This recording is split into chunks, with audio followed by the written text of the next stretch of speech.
বাবা আমার দ্বিতীয় স্ত্রীর দুটি ছেলে, বড় ছেলের নাম আবু তালিব, ছোট ছেলের নাম আব্দুল্লাহ। আব্দুল্লাহর কাছে আমাদের নবীর নূর, আর হযরতে আবু তালিবের কাছে আলীর নূর চলে গেল। এই আব্দুল্লাহ রাদিয়াল্লাহু তাআলা নূরের ভিতরে, আমাদের নবীর নূরের ভিতরে মা ফাতেমার নূর ভরা, আর মা ফাতেমার ভিতরে হাসান হুসাইনের নূর ভরা। জোরে বলুন। নূর ভাগ হচ্ছে বা দুনিয়া জমিনে এসেছে একসাথে। আল্লাহ পাক কত সৃষ্টি করেছে, সব নবীদের কাছে ওই নূর ছিল। দুনিয়া এসে এবার ভাগ হয়েছে আব্দুল মুতাল্লিব থেকে আবু তালিবের কাছে আর আব্দুল্লাহর কাছে। আব্দুল্লাহর কাছে আমাদের নবীর নূর, মা ফাতেমার নূর, হাসান হোসাইনের নূর। এবার এদের মিলন হলো, বিবাহ হলো। হে বাবাজি আমার, সময় মতো যখন আপনার দেখা গেল আলী রাদিয়াল্লাহু তাআলা আনহুর সঙ্গে আমার নবী পাকের কন্যা খাতুনে জান্নাতের বিবাহ হয়ে গেল। আল্লাহ পাক ওই ফাতেমার মাধ্যম দিয়ে ওই দুটি নূর জগতে পাঠালেন। একটির নাম হাসান পাক, আর একটির নাম হোসেন পাক। এর নাম হলো ইসলাম। আবার ভালো করে বোঝেন আব্বাসি আমার, এখন নবী পাক সাল্লাল্লাহু আলাইহি ওয়াসাল্লামের কোন সন্তানারি দুনিয়াতে নাই। এ বাবাজি আমার, নবী পাকের বংশ চলেছে মেয়ের সন্তান থেকে,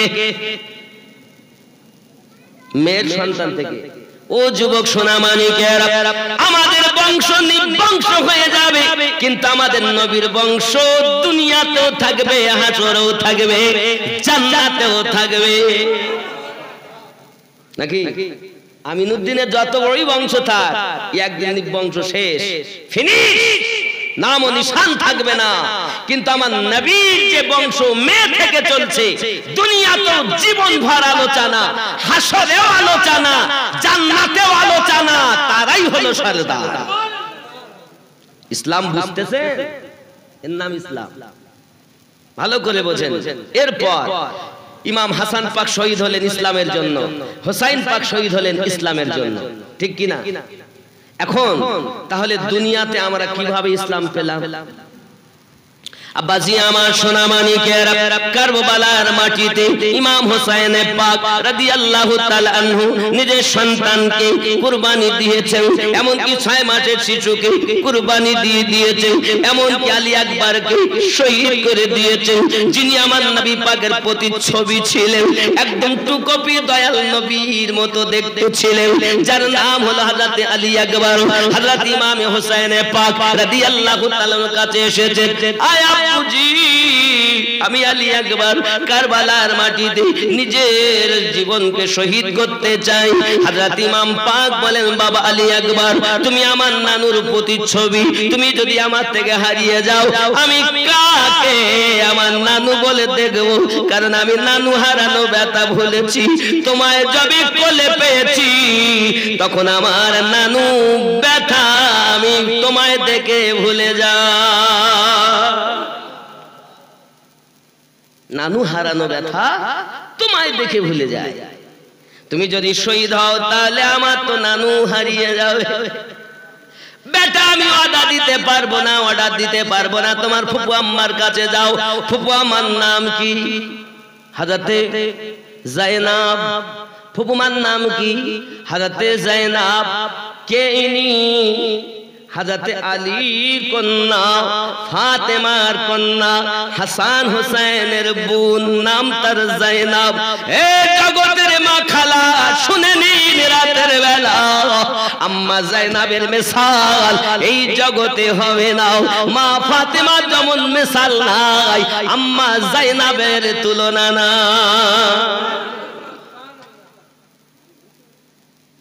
যে আলীকে বলা হয় আল্লাহর টাইগার, সেই আলীর লাখতে জিগার হযরতে জায়নাব, খাতুনে জান্নাত, যিনি জান্নাতি নারীদের সরদারিনী, তার কলিজা টুকরা হযরতে জায়নাব। কি ভেবেছেন আপনি? ইসলাম কমপ্লিটটা শুনুন। আব্বাজি আমার সোনা মানিকেরা, হযরত যায়েনব বলেন ঠিক আছে বাবুপু, যখন তুমি এতই বাধা মানবে না তাহলে যাও। অর্ডার পেলেন উনি কথা শুনে তা আগে বেহুশ হয়ে গেলেন। হুঁশ ফেরার পরে অর্ডার দিলেন, এসেছেন যখন গোছগাছ করে দিয়েছেন বাবা। ইমাম হোসেন পাক বলছেন বাবা রে, আমার সঙ্গে তোমরা এসেছো কত স্বপ্ন নিয়ে, কিন্তু কারবালার মাটিতে আজ একের পর এক সব শহীদ হয়ে গেল বাবা। তুমি শহীদ হয়ে যাবে, আমার নানুর প্রতিচ্ছবি আমার থেকে জীবনের মতো মুছে যাবে বাবা। বাবারে কারবালার মাটিতে যাবে, যখন তুমি শহীদ হয়ে যাবে, ঘোড়া থেকে পড়ার আগে আব্বা বলে একবার ডাক দেবে বাবা। আমি কারবালায় চলে যাব, আর তোমাকে আমি পড়ে যাওয়ার আগে নিয়ে চলে আসবো। কেন জানো বাবা? কারবালার মাটিতে নিষ্ঠুর নির্দয়াগণ রয়েছে, তারা যেন তোমার মাথাটা কেটে নিয়ে চলে না যেতে পারে। আমি হোসাইন এজন্য তোমাকে আওয়াজ দিতে বললাম, আওয়াজ দেবে, আমি তোমাকে শহীদ হালাতে নিয়ে আসবো। মাথা কেটে নিয়ে যাওয়ার আগে আমাকে একটু আওয়াজ দেবে। হযরত আলী আকবর বলেন ঠিক আছে আব্বা জান, তাই করো। হযরত আলী আকবর আব্বা জানের কাছে বিদায় নিলেন, আম্মা জানের কাছে বিদায় নিলেন। আম্মাকে যিনি বাদশার কন্যা ছিলেন বাবা, রাজার মেয়ে ছিলেন মা, তিনি হলেন জননী। ই সোনা মানিকেরা, মায়ের কাছে কদম বসি করলেন।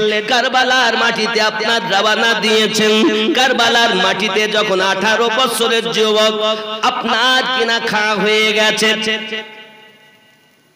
বড় বড় পালোহান তারা বসে মাজরা করছে, ঠাট্টা মশকরা করছে, আর বলছি এই ছেলেটা তাও 3 দিন ধরে খায় না, পিপাসা, পেটে খাবার নাই, পিপাসিত, এ কি এর সাথে লড়াই করো?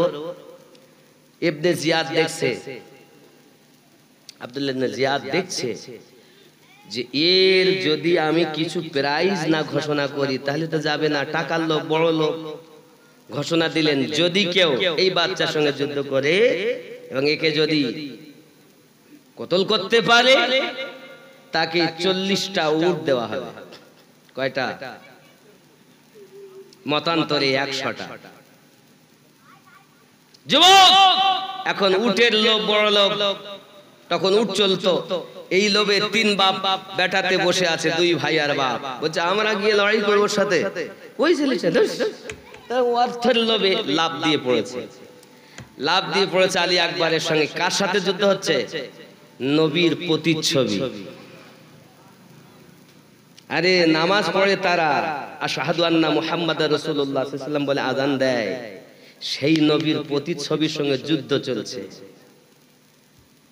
একবার ভেবেছেন? এসেছে, প্রথম তলোয়ার চালাইনি, রুখে নিলেন। দ্বিতীয়বার তলোয়ার, তাও উনি রুখে নিলেন। তৃতীয়বার ইনি এক তলোয়ারের আঘাত করেছেন, আর এক তলোয়ারের আঘাতেই তার মাথা কেটে 20 ফুট তুলে গিয়ে পড়ে গেছে। সুবহানাল্লাহ। এক ভাই দেখতেছে, আরে এই ছেলের এইরকম শক্তি, একদম শেষ করে দিল, জাহান্নামে পাঠিয়ে দিল। কার ছেলে? ইমাম হোসাইনের সন্তান।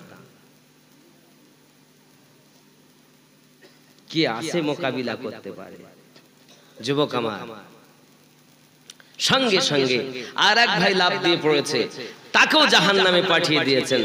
বাপ পড়ে এসেছে, বাপকেও জাহান্নামে পাঠিয়ে দিয়েছেন। 3 জনকে জাহান্নামে পাঠিয়ে ইমাম হোসাইন মুখ ঘুরিয়ে তাবুত দিকে যাচ্ছে। আব্বা হোসাইন পাক মনে করছেন তাবুর ভিতর থেকে বেরিয়ে আসছেন, হয়তো শহীদ হয়ে যাচ্ছে, যাই আমার বেটার অন্তত লাশটাকে নিয়ে আসি, আমার নানুর প্রতিচ্ছবিকে নিয়ে আসি। এখন যেই বাড়িয়েছেন দেখছেন বেটা ফিরে আসে। বাবা, ময়দান থেকে ফিরে যারা তারা মানে গাজী হয়, এত শহীদ হয়, কারবালার মাটিতে এত সেনা, তুমি ফিরে আসছো, ব্যাপার কি? হয় শহীদ নইলে গাজী। কি এমন কাজ করেছো যে তুমি ফিরে আসছো? বাপ কেমন বলছে? আমাদের ঘরের বাপ না। সঙ্গে সঙ্গে বেটা উত্তর দিচ্ছেন, আব্বুজি আব্বুজি 3 জনাকে জাহান্নামে পাঠিয়ে দিয়েছি আব্বু। আমার বুকটা বড় শুকিয়ে এসেছে, ছাতিটা বড় শুকিয়ে এসেছে আব্বু। আপনার কদমে আমার আরজি, আমাকে একটু পানি পান করিয়ে দেন। যেমন করি আপনি আমাকে যদি একটু পানি পান করাতে পারেন, আল্লাহর কসম করে বলি কারবালার মাটিতে 22,000 সেনা একটাকেও মায়ের কোলে ফিরিয়ে যেতে দেব না আব্বু গো, একটাকেও ফিরে মায়ের কোলে যেতে দেব না। আপনি আমাকে একটু পানি পান করিয়ে দেন। হযরত ইমাম হোসেন পাক রাদিয়াল্লাহু তাআলা, এই যুবক আমার, একবার কি আপনি ভেবে দেখেছেন যে নবী আমার কাউসারের মালিক, যে নবী আমার কাউসারের মালিক, যে রাসূলুল্লাহ কাউসারের মালিক, যাদের ঘরে আল্লাহ কাউসার নাজিল করেছেন, হাসরের মাঠে যে নবী আমাদেরকে কাউসার পান করাবেন, তার নওয়াসার পুত্র কারবালার মাটিতে বলছেন, আব্বু একটু যদি পানি দিতে পারেন, আমি কারবালার মাটিতে এজিদি সেনা একটাকে মায়ের কোলে ফিরে যেতে দেব না, মেহেরবানি করে একটু পানি পান করিয়ে দেন। দেখেন আপনার আলী আকবরের বাজুতে কত বল আছে। আমার দাদা তিনি, আল্লাহর বাগ যিনি। কে কে? হযরত আলী। আমার দাদু তিনি। আজ আমি দাদুর নাম লিখে যাব। যার উপাধি আল্লাহ দিয়েছেন আল্লাহ টাইগার, আমি তার ভাই। আজ কারবালার মাটিকে রক্তে লাল করে দেব, একটু পানি দেন আব্বা। হযরত ইমাম হোসেন পাক চোখে পানি নাই গো যুবক, ঠিক কাঁদবে তো পানি বার হবে। মা জননীর ছাতির দুধ পর্যন্ত শুকিয়ে গিয়েছে এই ইসলামটা আমাদের মাঝে আনার জন্য। কত সহজে আমরা ইসলাম পেয়েছি। ইসলাম বাপের দেওয়া ধর্ম না। যুবক আমার, হযরত ইমাম হুসাইন পাক রাদিয়াল্লাহু তাআলা কাবুর ভিতরে ঢুকেছেন। দেখছেন 6 মাসের ছেলে আলী আসগার পাকে এড়িকে গোড়ালিকে মাটির সাথে এড়িয়ে দিয়ে এরকম করছে না, পিপাসায় তার জিহ্বাটা বার হয়ে এসেছে। মা জননীর ছাতিতে দুধ নাই, কাঁদলে চোখ দিয়ে পানি বার হয় না, রক্ত বার হয়, রক্ত রক্ত। এ মুসলমান কোথায় আছো তুমি? ইসলাম তুমি কি মনে করেছো? ধোঁকা দেওয়া ইসলাম। কত রক্তের বিনিময়ে আমাদের মাঝে এসেছে ইসলাম। ইসলামটাকে বুঝতে শিখুন, ইসলামটাকে জানতে শিখুন। কারুর তাকবীর দেওয়াতে তাকবীর দেওয়া যাবে না যদি সে হকে না থাকে। কার পিছনে লক্ষ মানুষ আছে সেদিকে দেওয়া যাবে না যদি সে ইয়াজিদের দালাল হয়। আর সে যদি হুসাইন পাকের গোলাম হয়, সেই একজন থাকলেও তার পিছনে আমাদের দাঁড়াতে হবে। কথা বোঝা যায়নি? আমি মুক্ত কণ্ঠে এলান করি, যুবক, ইসলাম আমার আল্লাহ দিয়েছেন, প্রচার রাসূল করেছেন। আর ইসলামের ধারক হাত আলে পাক ও খোলাফায়ে রাশিদিনকে নবী করে গিয়েছেন। জোরে বলুন, আপনি কি ভেবেন? চলুন, ইমাম হযরত ইমাম হুসাইন পাক রাদিয়াল্লাহু তাআলা আলী আসগারের দিকে তাকাচ্ছেন, ছটফট করছেন। তিনি বিবিকে বলছেন, বিবি শহর, এই বিবি একটু পানি দাও। পানি তো নাই, ছাতির দুধ শুকিয়ে গেছে। এই বিবি যায়নাব একটু পানি দাও, কোথাও পানি পাওয়া যায় না। এই যুবকেরা আমার, পানি কোথাও পাওয়া যায় না বাবা। এমন করে ফিরে এসেছেন। হযরত আলী একবার মনে করছেন বুঝি আপু পানি দেবেন। পানি যখন পান না, সঙ্গে সঙ্গে সঙ্গে আলী আকবর বলেন, আব্বু পানি কি আমার জুটবে না? না বাবা, পানি নাই, তুমি ভালো করে জানো 3 দিন ধরে তারা দরিয়ায়ে ফেরাতে পাহারা লাগিয়ে দিয়েছেন। ওই মুহূর্তে যদি ইমাম হোসেন পাক নিজের বেটাকে বুঝাচ্ছেন, বাবা আমি নানুর মুখে শুনেছি যারা ধৈর্য ধরে ইসলামের জন্য নিজেকে কুরবান করতে পারবে তারা জান্নাতি হবে, হাসরের মাঠে শহীদ আদম বলে খ্যাতি লাভ করবে। বেটারে আমি হোসেন চাই তুমি যদি শহীদ হও পিপাসিত হালাতে, আমিও ফকর করে নানুকে বলতে পারবো, নানু আমার বেটা আলী আকবর এই পানির জন্য জীবন শহীদ করেছে, হাউজে কাউসার আমাকে দেন। আয় আলী আকবর যাও বাবা যাও।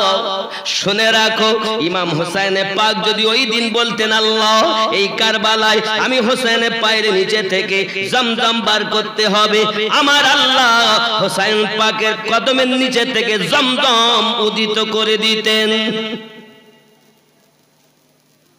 কিন্তু উনি চাননি। ইসলামটাকে বাঁচানোর জন্য নানুর কাছে 56 বছর আগে ওয়াদা করেছেন, ঘর বাড়িকে লুটিয়ে দিবেন, রূহের জগতে আল্লাহর কাছে ওয়াদা করেছেন। যতই কষ্ট হোক হোসেন সবর এবার পরীক্ষা দিচ্ছেন। এই যুবকেরা আমার, হযরত ইমাম হোসেন বলছেন, বাবা আলী আকবর আয় বাবা একটু বুকে আয়, কাছে আয় বাবা কাছে আয়, আমার বুকে লেগে যা, আর আমি গাল তুই হা কর, তোর গালের ভিতরে আমি হোসেন আমার জিহ্বাটা ভরে দেই, আমার এই জিহ্বাটা চুষে দেখ তোর পিপাসা একটু মেটে কি নাও। ইসলাম কার নাম ইমাম হুসাইন পাক রাদিয়াল্লাহু তাআলা আনহু নিজের জিহ্বাখানাকে আপনার হযরতে ইমাম আলী আকবরের গালের ভিতরে ভরে দিয়েছেন। আলী আকবর আব্বা জানের জিহ্বা চুষতেছেন, কিভাবে রস পাবে? কারণ ছাতি শুকনো, জিহ্বাখানা শুকনো, এই শুকনো জিহ্বা চুষে চুষে একটুখানি আপনার কিনা ফিরে গেলেন। আব্বা বিদায় দেন, উনি বিদায় দিলেন, কারবালার মাটিতে আবার যুদ্ধ করতে লেগেছে। এক এক করে 83 জনকে জাহান্নামে পাঠিয়ে নিজে আপনার শহীদ হয়ে যাচ্ছেন, ঘোড়া থেকে পড়ে যাচ্ছেন।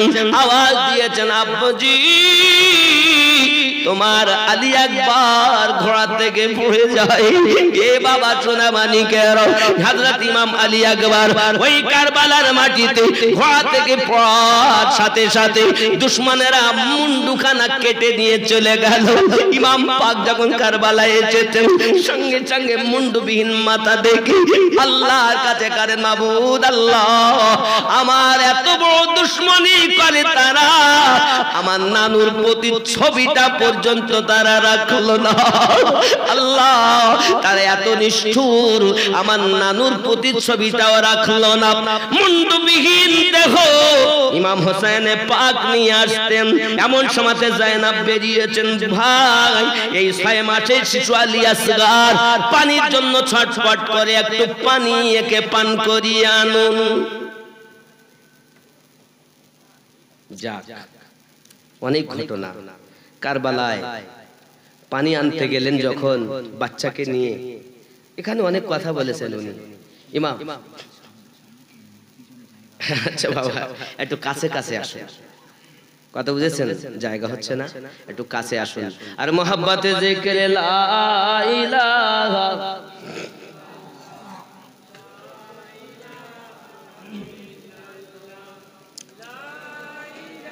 একটু আসুন বাবা কাছে আসুন। মুহাম্মাদুর রাসূলুল্লাহ হাসবি রাব্বি জাল্লাল্লাহ মা ফি কলবি গায়রুল্লাহ নূর মুহাম্মদ সাল্লাল্লাহু লা ইলাহা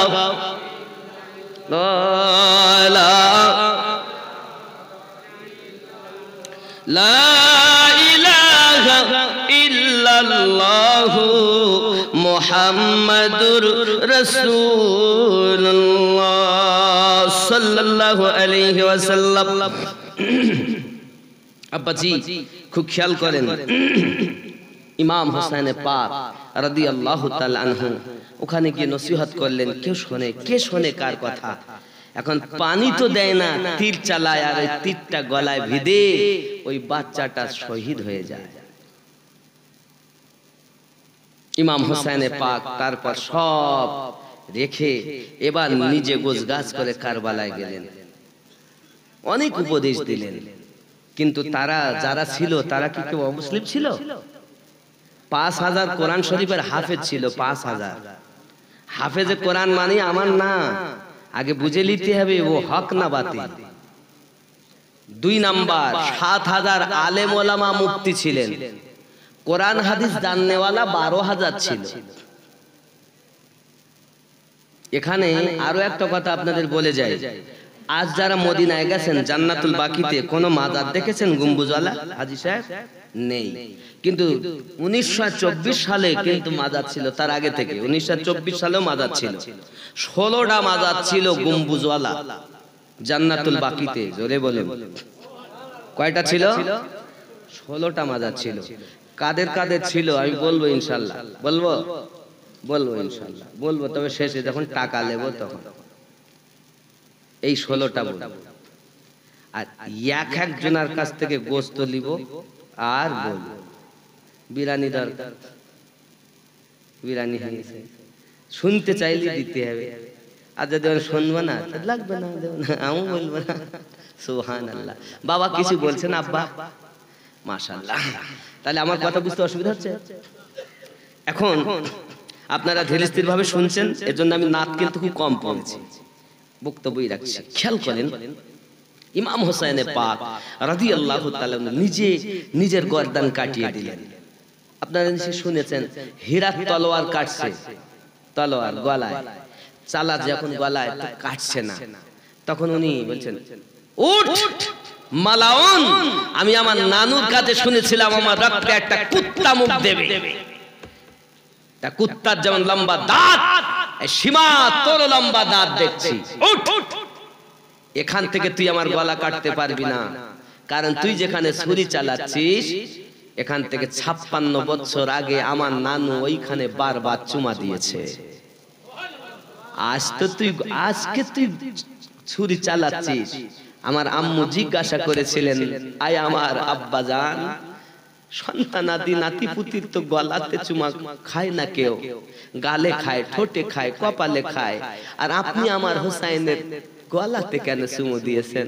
আমার দয়াল রাসূল বলেছিলেন, ফাতিমা, আমার এই নানু ভাই যখন ইসলামের জন্য নিজের গর্দান কাটিয়ে দিবে, দুশমনেরা এসে গলাতে ছুরি চালাবে, তো যেখানে চুমা খালেন আমার নবী, সীমার মালাউন ওইখানে ছুরি চালিয়েছিল। এ কথা আমার নবী আগে থেকেই জানেন, ঘটেনি এখনো, 56 বছর পরে ঘটনা ঘটবে, আর আমার দয়াল নবী আগে থেকে চুমা খেয়ে তার দলিল দিচ্ছে। সেই নবীকে বলছে, আর নবী কিচ্ছু জানে না, নবী উম্মি ছিল, মূর্খ ছিল। কি বুঝলে? সেই নবীকে বলছে নবী মূর্খ, নবী আমাদের মতো মানুষ। একটি কথা আপনাদেরকে বলি আব্বা, আল্লাহ পাক কোরআন শরীফে বলেন, উতিতুল ইলমু ইল্লা কলিলা, আমি জ্ঞানকে সীমিত এবং 100 ভাগ করেছি। 100 ভাগের মধ্যে 1 ভাগ জ্ঞান, খুব সামান্য পরিমাণ। 1 ভাগ জ্ঞান আল্লাহ तमाम দুনিয়ার মানুষকে দিয়েছেন। কয় ভাগ দিয়েছেন?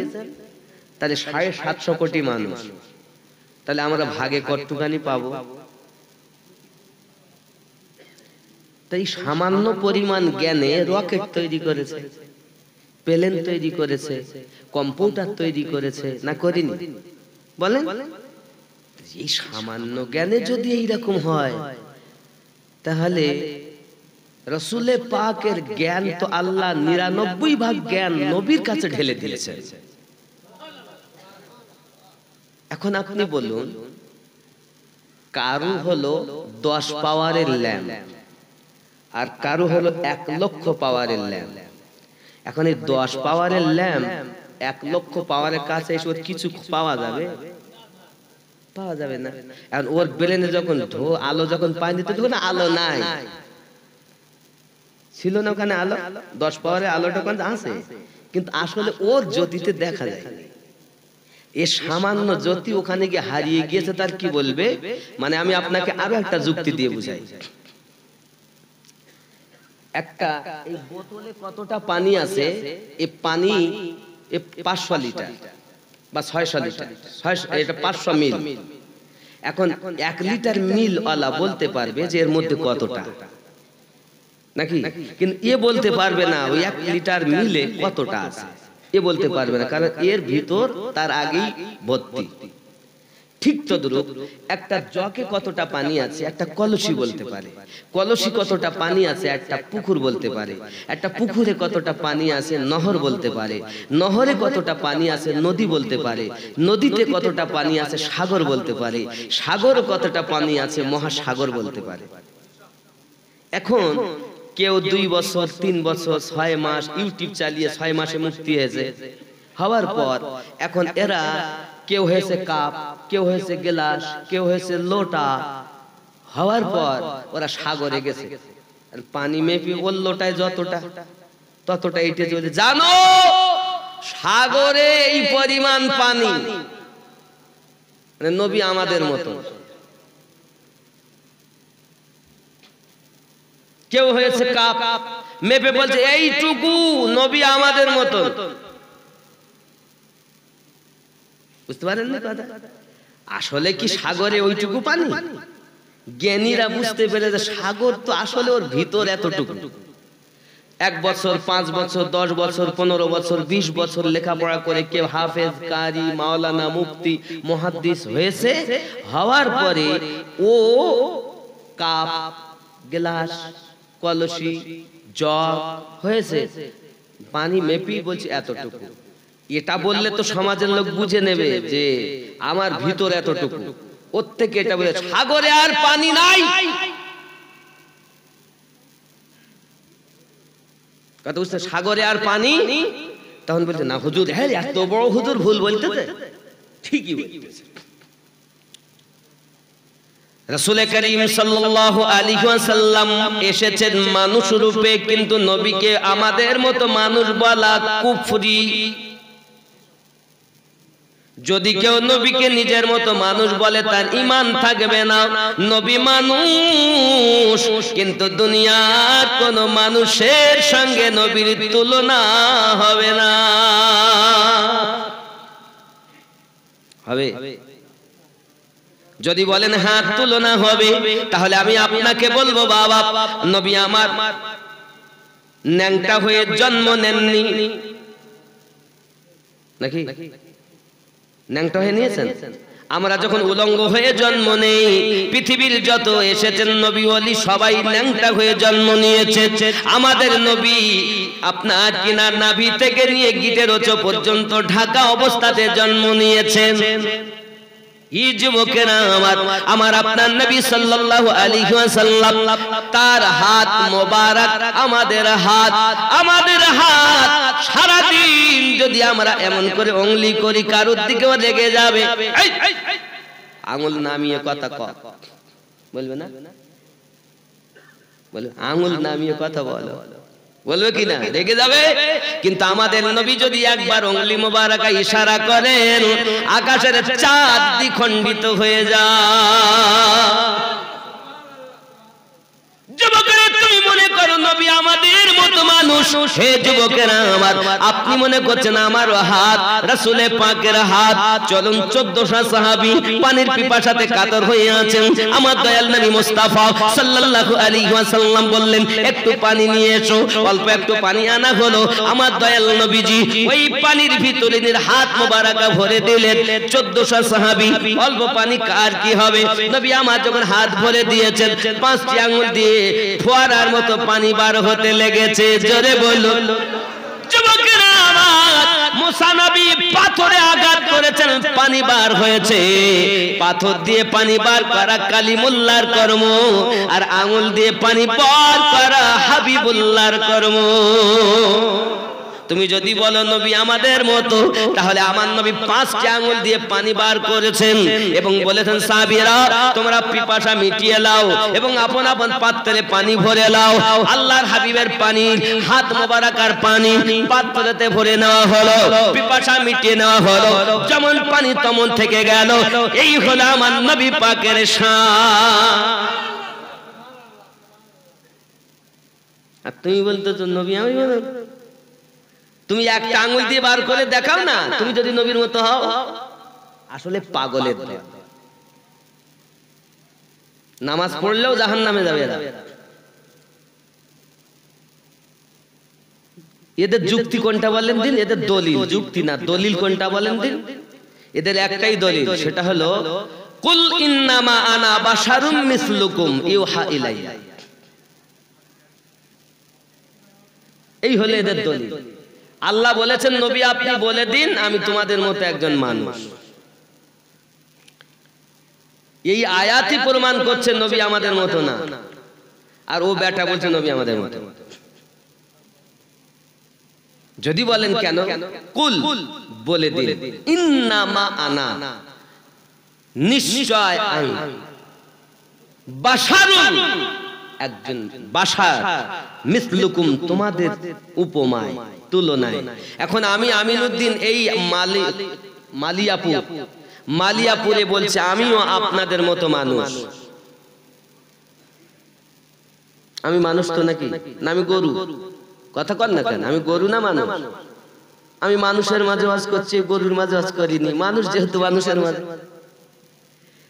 আমি যদি বলি আমি আপনাদের মতো মানুষ, আমি ভুল বললাম না ঠিক বললাম? কথা বলেন না কেন? কিন্তু আপনাদের মালিয়াপুরের একটা শ্রোতা কেউ কি আমার মতো হবেন?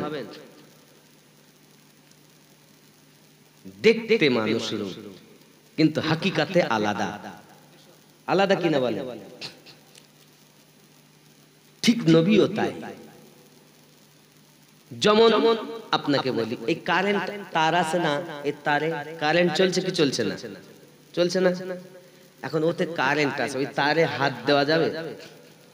হ্যাঁ দেওয়া যাবে, দিলে অসুবিধা নেই। কেন? প্লাস্টিকের কভার আছে। কিন্তু কভার যদি লিক থাকে সেখানে আপনি দিলে পরে আপনাকে কিন্তু ঝাটকা দেবে। দেবে কি দেবে না? আর যে জায়গাতে মোটে প্লাস্টিক নেই সেখানে তো হাত দিলে তো আপনার কাজ ফয়সালা হয়ে যাবে, নাকি বলেন? নাকি? আমার নবী কারেন্টের নবী, বাশারিয়াত এটা প্লাস্টিকের কভার। আল্লাহ দুনিয়ায় 63 বছর দিয়ে পাঠিয়েছিলেন। এই প্লাস্টিকের কভার দেখে ধোঁকা খেও না।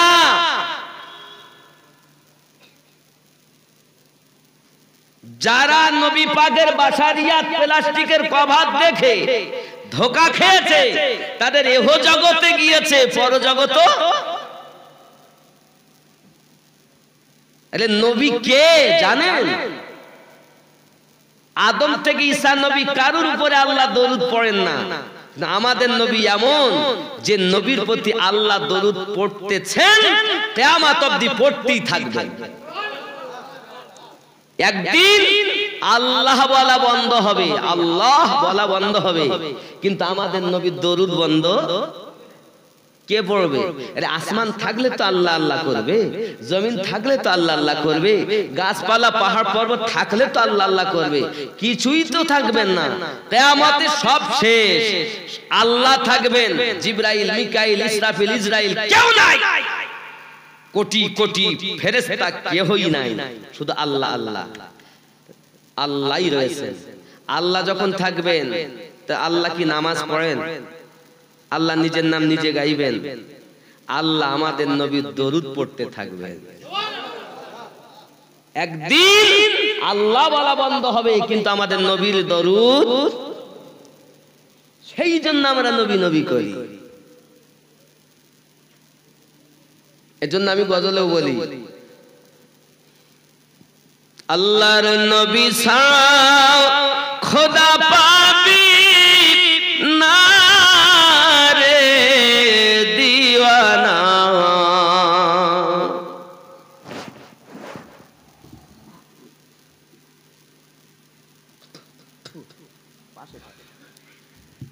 আল্লাহর নবী ছাড়া খোদা পাবি না। আল্লাহ বলেন কোরআন পাকে, যদি পেতে চাও আমাকে, গিয়ে ধরো নবীর দামান খানা রে দিওয়ানা। আল্লাহর নবী ছাড়া খোদা পাবি না।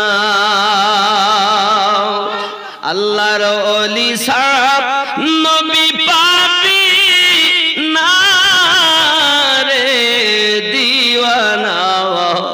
আল্লাহর ওলি ছাড়া নবী পাবি না। দুনিয়া চায় আল্লাহকে রাজি, আল্লাহ চায় নবীকে রাজি।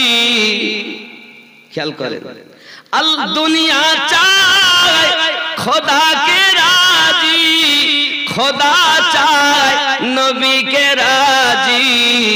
এ ভেদে তত্ত্ব বোঝা যাবে না রে দিওয়ানা। আল্লাহর নবী ছাড়া খোদা পাবি না। জিবরাইল বলে নবীর দারে, দেখলাম কত পয়গম্বরে, আপনার মতো একজন পেলাম না রে দিওয়ানা। আল্লাহর ওলি ছাড়া নবী পাবি না। আল্লাহর নবী ছাড়া খোদা পাবি না রে দিওয়ানা। আল্লাহর নবী ছাড়া খোদা পাবি না। আল্লাহুম্মা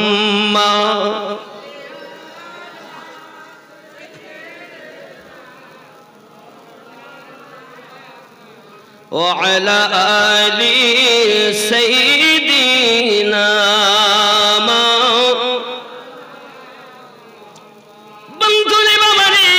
আগিয়ে চলুন। কেউ যদি আমার নবীকে নিজেদের মতো বলতে চায়, আমি বলবো বাবা তোমার ব্রেনে ওই পোকা লেগেছে, তুমি একটুখানি খেয়াল করো। আমাদের নবী কখনো আমাদের মতো নয়।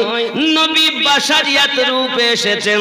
আল্লাহ পাক আমাদের নবীকে তিনটি রূপ দান করেছেন।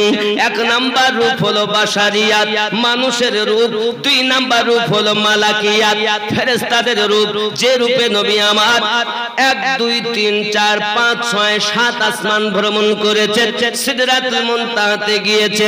বাবা আমার এমন করে সিদরাতুল মুনতাহাতে যাওয়ার পর জিবরাইল আলাইহিস সালাম বলেন, হুজুর আমি আপনার মতো নয় যে সঙ্গে যাব, আমি আপনার মতো নয় যে সঙ্গে যাব, আপনি আমার মতো নয় যে আপনাকে বাধা দেব। জিবরাইল আমিনের মতো ফেরেশতা যদি নবীকে নিজের মতো না ভাবে, এ ভারতীয় মুসলমান 4 5 6 10 বছর 15 বছর মাদ্রাসায় কলেজে ইউনিভার্সিটিতে বাবা আমার লেখাপড়া করে বলছেন নবী আমাদের মতো, বোঝা গেল জিবরাইলের থেকে বেশি শিক্ষা করেছে। জোরে বলুন নাউজুবিল্লাহ। আরো জোরে বলুন না নাউজুবিল্লাহ। জিবরাইল আমিন বলছেন, হুজুর আপনার সম্মত আমি না যে সঙ্গে যাব, এটা আমার বর্ডার হুজুর। আমি যদি চুল পরিমাণ যাই তা আমার ডানা জ্বলে যাবে হুজুর, আপনি জানেন, আপনি আমার মতো নয় যে আপনাকে বাধা দেব। মানে আপনি বাশারিয়াতে ছিলেন, আল্লাহ আমাকে ক্ষমতা দিয়েছেন, আমি সঙ্গ দিয়েছি। আপনি মালিকি রূপে এলেন, আমিও মালিকীদের ভিতরে একজন ফেরেশতা জিবরিল, আমি সঙ্গ দিয়েছি। এইবার আপনি হাকিকাতের রূপে যাবেন। হুজুর গো আমি যদি চুল পরিমাণ আগিয়ে যাই তাহলে আপনার রূপের ঝলক সইতে পারবো না, আমি জিবরাইলের 6-7 ডানা জ্বলে যাবে। হুজুর আপনি যান, জোরে বলুন। আমার নবী পাকের নালাইন শরীফ ওখানে উত্তর দিচ্ছে জিবরিল রাসূলের সঙ্গে যারা থাকে তারা যেতে পারে, তবে যারা উপরে থাকে তারা যেতে পারে না। যারা কদমে থাকে তাদের কোনো অসুবিধা হয় না। তুমি বলছো জিবরাইল আমিনের ক্ষমতা বেশি, আর আমি আপনাদের বলছি, আমি আপনাদের শোনাতে চাচ্ছি আমার নবী পাকের জুতা মোবারকের যা ক্ষমতা জিবরিল আমিনের তা না।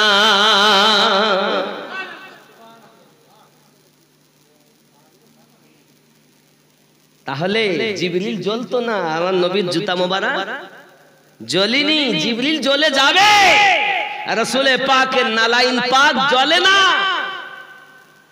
ঠিক কি না? তুমি তো জিবরাইল নিয়ে পড়ে রয়েছো।